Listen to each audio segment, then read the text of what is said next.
Hello everybody and welcome to Big Sky Sounds. I'm Anne Harrigan, Music Director of the Billings Symphony, and I'm here with the Billings Symphony's Concertmaster and Director of the Billings Symphony Youth Orchestra Repertory Orchestra, Randy Tracy. Welcome. Thank you for having me. It's when we're recording, it's early here. We've had rehearsal last night, but when we're broadcasting, we'll be in front of our audiences as the pre-concert show, and so we will have had a few rehearsals under our belt, but I wanted to welcome you. You have been the concertmaster for 17 years. Time flies, as we were saying. Yeah. It really does. I remember the first time I saw you. You were in the fifth. I think you were sitting back. You were subbing, I think, at that time, or maybe an intern. I was a import player. An import player. And I usually sat in the second stand outside. That's right. I remember when I came in. If you were an import, you were only allowed to come to 2 rehearsals. Yeah, the last 2 rehearsals. Right. Yeah. So things have changed a little bit since then, but it's amazing to see how the orchestra has changed. And tell us about yourself. You said, did you grow up in Colorado? I grew up in the Denver area, spending my school year winters there, and then the summers in the mountains of the western slope of Colorado, and often the little teeny old ghost town that was a former gold mining town. So awesome. Kind of split my time between the mountains and the suburbs of Denver. And then you went to school in Fort Collins. In Fort Collins, Colorado, yes, right. I had a wonderful violin teacher and mentor who became a friend for life. I called him Uncle Will until the end of his days, and a wonderful conducting teacher too. Oh, that's fantastic. So, Randy, you teach many people here, but what was it that prompted you to start playing the violin? I was plunking out Christmas carols on the family piano at a very young age, and my father, who was a professional musician and a fine professional jazz musician who was very well known, said, the kid's got an ear. And so for my 7th birthday, he said, we're going to go give you violin lessons for your 7th birthday. All right. And at age 7, I said, okay, sure, fine. I wonder what that's going to be like. And that's how I got my start. And I started studying with Jakub Gerstenkorn, who was a member of the Denver Symphony at the time. And then a few years later, he was a professional colleague when I was playing in the Denver Symphony. Oh, that's fun. So he went from being a teacher to a colleague, which was an interesting journey for us. Did you get to sit next to him? We rotated the violin sections all the time, and at the time, it was first violins rotated within the section, and second violins rotated within the section. And so he was in the second violin section, so we didn't. But the year after I left the orchestra, they started rotating between sections, so everybody got a chance to sit in every chair. So talk about that, because I don't know if everybody in our audiences, and certainly our potential audiences, know. In this orchestra and in many orchestras, if you are a violinist, unless you sit in the first stand, you don't sit in the same chair all the time. Yeah. So what's that like? You have a different person to sit next to every concert. The variety is interesting, and it helps keep the gig fresh. Right. And you don't feel like you're stuck in a spot that you don't particularly like. Because halls have good seats for orchestra players and not such good seats. There are some places where you can only hear yourself and hardly the rest of the whole orchestra, and you feel quite isolated. And there's other seats where you can barely hear yourself because of the din. And so you'll find that there are places on stage that you really enjoy sitting. And so it gives you a chance to experience all of that. And there's a big difference between sitting at the first desk and sitting in the back row. Yes, there is. Definitely. Especially when you've got a snare drum right behind your head. Oh, definitely. Helping keep the rhythm all the time. So Randy, you have moved from Colorado to Red Lodge. There might have been some trips in between, I'm sure.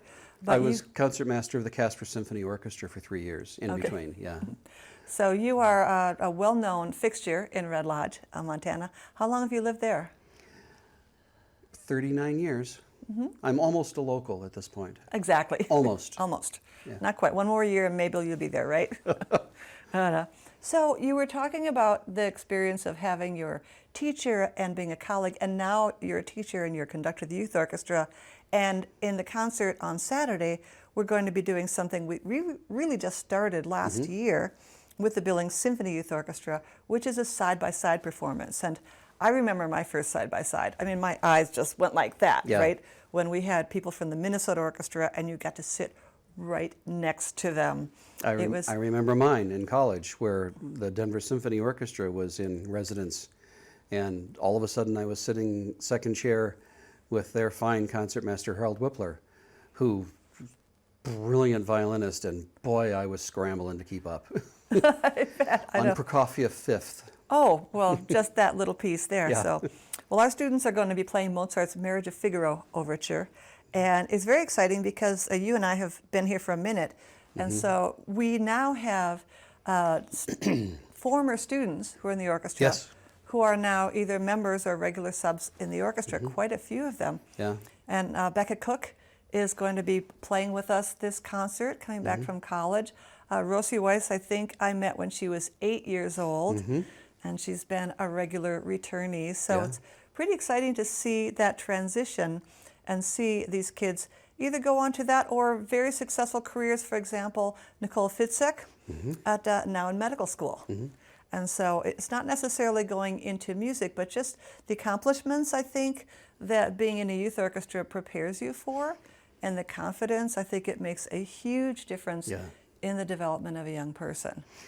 Sue and I both are so excited about the amount of support the youth orchestra gets from the Billings Symphony Organization and from the people that are involved in it. And we both always say that all of us who are professional musicians, we all played in a youth orchestra. We did. And it was so important to us. It was the first place where we started to get a taste of what it meant to play at a professional or near professional level, and the excitement of that. And the BSO organization gets that. They understand it. Glad to hear that. Sometimes audience members don't quite get it. They'll look at an orchestra and we're playing incredibly difficult parts and the hands are just flying. And meanwhile, the look on our faces as if it's no big deal and as if we are so offhand about it. But no, trust me, inside of our brains we're Exactly. And so you look at the kids in the youth orchestra and they all seem to be very relaxed and almost blasé, but they're not. They're really into it and they're really enjoying it. Oh, I'm glad to hear that. That's great. And let's back up because a couple of things you said, which even our audience members might not know. First of all, I want to give credit to the founding of the now Billings Symphony Youth Orchestra. Was started as the Billings Youth Orchestra and founded by John and Janny Kirk, Kirk. Yeah. And so with just their sweat and blood. Oh, they gave it everything they had It's for actually, a lot of years, It's a funny story. I had my interview, and I'm coming on, this is my 18th year. And at this point, we had no youth orchestra. And so the Billings Symphony was effectively the youth orchestra of the town. And we had, I think, 20 kids in there. And I'm looking at the repertoire, I'm thinking, this isn't age appropriate. So we talked about it in the interview. I said, the kids really need a youth orchestra. And Janny was head of the search committee. I'm sure she was thinking the same thing all along, but she has mentioned a couple times it just was another, another touch, another suggestion. So she started this amazing thing that the youth orchestra isn't just one orchestra. Talk about how many ensembles, and then I want you to talk about Sue. You mentioned Sue offhand, but maybe our listening audiences don't know who Sue is. Yeah, Sue Logan is the principal oboist for the Billings Symphony and has been for, well, longer than I've been concertmaster. Yes. And I conduct the repertory orchestra, and she prepares the repertory winds and brass. And they start off with a separate rehearsal for an hour where she coaches them on how to play in a symphony orchestra. Because most of those players, their primary experience is in band. Correct. And band is not orchestra. Orchestra is a completely different animal. So she trains them for that environment and that style of playing. In band, if you play flute, there's 40 of you or 50 of you. In an orchestra, there's 2 of you, and you each have a solo line. That's right. And so it's all chamber music, and everything you play is a solo. So she gets them used to that, and then they come and join the whole repertory orchestra. So we really couldn't do full orchestra pieces without Sue's wonderful work. And she has the orchestra. She has those players do small chamber ensembles of 4 to 6 people, various combinations of winds and brass, between all of the parts of the Billings Youth Orchestra concert. Oh, nice. Well, tell me about all of the ensembles in the youth orchestra and all of the directors. There are 4 ensembles, and they start with the Preludios. Barb Kirk does just amazing work, and these little kids show up. I was just tickled at the concert, which was just a couple of weeks ago. There was a gal who was hauling a cello case that was bigger than she was. And she has these little kids, and she just does great work with them. And then next up is the concert orchestra, and we have a new director for concert orchestra. Yes. Who, and my brain just blanked on me. Christy Kazmierski, who's a former student of mine. And they're getting a little older, and they're getting their feet under them for playing more difficult stuff and learning how to count and learning how to be more stable. And then the next group up is Young Artist, who's Lindsay Selman is the director of that, former student of mine. And, and again, building. And then the most senior orchestra is Repertory Orchestra, which is the one that I take on. Yes. And we do repertoire that is at a fully professional level for difficulty. You do. So when you see the orchestra, the youth orchestra, you see so much news about what's going wrong with our youth in society. And you look at the youth orchestra, and it's everything that's going right with the youth in our society and the commitment they have every Monday. And if you know anybody who's interested, they start as young as 5, 6. years yeah. old. Oh, Suzuki kids. Well, there's some Suzuki kids at age 3 that Yeah. are doing this. So great opportunities for the kids. We honestly, time is flying by, and we have got to talk about the signature piece on the program and encourage people to come. And also, before we have a chance, you should be able to find us on our website, billingssymphony.org, all the information on this concert. And the concert is called Titan, because we are featuring, in my mind, one of the most fascinating, brilliant symphonies ever written, Gustav Mahler's Symphony No. 1. Which The Titan Symphony, yes. And so the graphic shows this huge mountain, and I think it's perfect for our audiences. If you're in the audience, you'll hear me talking about this a little bit beforehand, but we have a little more time to kind of delve into Gustav Mahler. What a brilliant brain. And this piece is like the world in one 60-minute symphony. He personally said a symphony should encompass the world. Yes, and it does. It does, yeah. It's, He wrote on a larger scale, a grander scale, larger orchestras, more players per section, sometimes up to 8 horns. Everything was just on this huge cinematic scale, and the works are longer, they're more developed. And I remember the very first time I heard this work, I was a freshman in college. And it just completely blew me away, and I became a Mahler aficionado on the spot. I believe it. Yeah, and I've Yes. been lucky enough to play the first, the Mahler second, fourth, and the 7th. Oh, we need to do the 5th then. Yeah, I would love to do the 5th. The 5th is on my bucket list. Okay, there you Just go. letting you know. All right. You're not the only one, by the way. Yeah, the 8th is rarely done. It's called the Symphony of a Thousand, and that's not hyperbole. Well, you'll see on stage more musicians, more symphony musicians than we have ever had on stage since I've been here. Yeah. That's 18 years, and it was quite an accomplishment. And we only have 7 horns, sorry, not 8. So, but we have 7. Yeah, for this one, yeah. 7 basses. Yeah. Which is awesome. But the thing about the Mahler is a symphony in 4 movements, like most symphonies, but there's so many different moods. The beginning it says, like in nature, and it's just this quiet sounds, which is crazy. 70, 80 people playing as soft as possible with these beautiful string harmonics, which is this kind of hooty sound. I don't know how you can describe it to somebody who doesn't play harmonics. It's almost like the sound of wind through the leaves with just a high pitch. Not quite like tinnitus, but it's in the right key, which is helpful.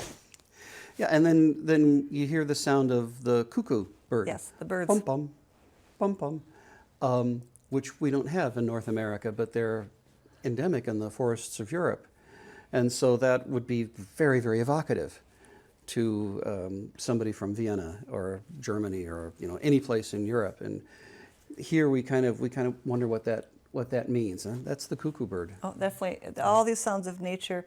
And speaking of Vienna, I mean, you hear a Viennese cafe, you hear a klezmer band, yes, and you hear the sound almost of angels in the middle of the third movement. And then hunting horns in the distance. Yep. And trumpet fanfare calls in Yes. the distance for the changing of the guard for someplace. One of my favorite sections is the beginning of the third movement, which is a funeral march on Frere Jacques, which is crazy, which is started out, it's a fugue. Peculiar, odd piece, and so effective. It is, with a solo Yeah. string bass starting it off. So this is the brilliance of Mahler. And the other thing that's interesting and challenging for an orchestra that doesn't play together every day and hasn't played this piece since, I don't know when, maybe 2000. 2000. Yes. Thank you. There you go. So it hasn't played this piece in 24 years, and the tempo changes, not quite every measure, but close. Darn near. Yeah. Yeah. And so now you have this entire orchestra who hasn't played. We have 4 rehearsals in which to turn on a dime, Yeah. probably 500 times. And so it's very exciting, No, but I it's think it's more like challenging. 1,000. Exactly, right? Yeah, It is. we really have to be glued to you on the Yeah. podium, and of course all the principal players were very close to you there. Yes. And then everybody behind us can see our bows and can see us moving, and it comes together very quickly. And I think we caught almost every one of those in the first run through we did. We did. A couple of spots we'll have to hit tonight. Well, that's what Yeah. rehearsals are for, right? So by the time we see, as our potential audience is looking at this, I would say run, don't walk to this concert. I actually took my 17-year-old nephew, who'd never seen a symphony in his life, to this concert. He played a little trombone, but I really wanted him to experience this, and he was blown away by it. I mean, I will say he fell asleep during the third movement. In his defense, he went to school at 5:30. So I will try not to fall asleep during the third Yes, one. exactly. But it's very funny because there's so much contrast between these dynamics, and if you've ever studied an instrument, you know there's piano and forte, but no, Mahler, he has piano, pianissimo, triple piano, and quadruple piano. He only goes to three Fs. fortes, yeah. So we've got this huge range of emotions, and I remember watching my nephew because the third movement was ending, and of course the fourth movement starts with "Bah!" right, like that. And he just wakes up like that. Oh, what happened? And I did tell him it is longer than people are used to, which is awesome. It's just like Montana. You know, you don't call it the Beartooth Foothills, now do you? No. You know, we like it big. But if you haven't heard the piece before, first of all, come. You won't hear it again maybe in 20 years. Yeah. So you've got to come, and you can check out your information at billingssymphony.org or come and check us out at our offices. But then the other thing is, if you're listening and you feel the Fourth Symphony has kind of a great April Fool's joke in it, in which the Fourth Symphony is longer than the first 3 combined. So be prepared for that because there's so much in it. For the fourth movement. Fourth movement, Yeah, thank you, the fourth movement. And so you get to a point, and Mahler is giving you this kind of hint that it's ending, and then he stops. It says April Fools, and he changes directions, and then the best keys. and keys. Yeah. And the best part of the symphonies come after that. Yeah. And then but when you really know when the symphony is ending, it's very unusual. Is all the horns stand up. Yep.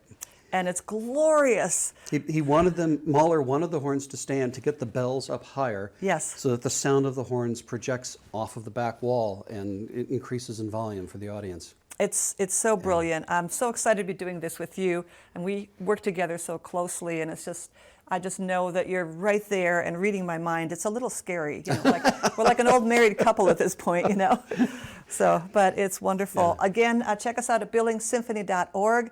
As I said, run, don't walk to this concert this coming Saturday. If you're here listening, you already know you should be on the edge of your seats. You're going to hear the performance of a lifetime.